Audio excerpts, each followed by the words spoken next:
the obvious, blatant violation of electoral laws and rules provided for in as far as matters elections are concerned.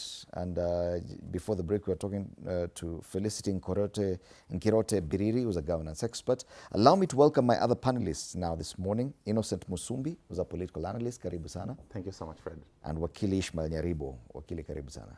Nashukuru sana. We're just trying to examine where we are, because even as we talk about the Ol Kalou by-elections, of course the focus is on the big one next year. But it would appear that as an electorate, collectively in Kenya, we are totally helpless when it comes to violation of electoral laws by parties, by candidates, by everyone. And when I say collectively, it includes the IEBC itself. That there's obvious violation of electoral laws and everyone can see, but the IEBC can do nothing. And if you look at the cartoons today, they point to the same thing, that IEBC appears to be a toothless bulldog. Is this how we are approaching, and comfortably so, the next general election? Innocent. Yeah, thank you. Thank you so much for having me here this morning. And it's true. What we are seeing at Ol Kalou is not the best we should see from both the IEBC and the participants in that by-election.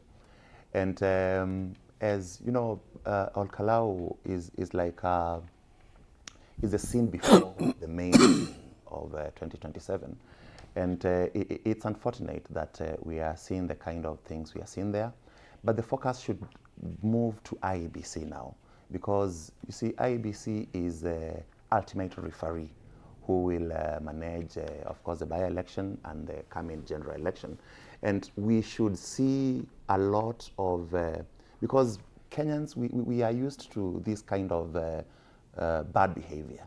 And it's like we have just agreed, let us go on with this.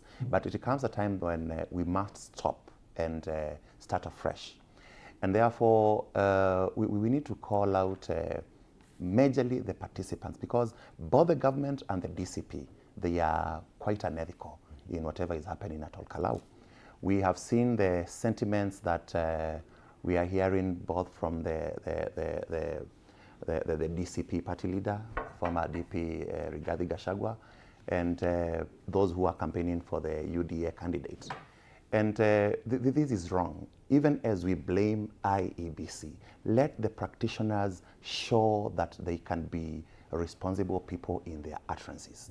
The other day, when we saw Gachagua condemning the Linda Mwananchi group, telling them that they have no business in going to Ol Kalou, what kind of a country are we really, preparing as we go to 2027? Because we know constitutionally, everybody in Kenya is allowed everywhere in Kenya. And we have the freedom, we have the constitutional rights of, assembling, airing out political views. And therefore, it is wrong to see these kind of utterances. On the other side, on the government side, we are seeing the kind of splashing of goodies that we are seeing at Ol Kalou. We are seeing blatant bribery of voters in Ol Kalou. And we kind of, it's normal. We Kenyans are believing, and we are taking this thing as a normal thing, but it is wrong. And according to our laws, this is wrong. And therefore, I expect the IEBC to call out these people, both the government and the opposition. And we saw that the Chairman Ethekon tried to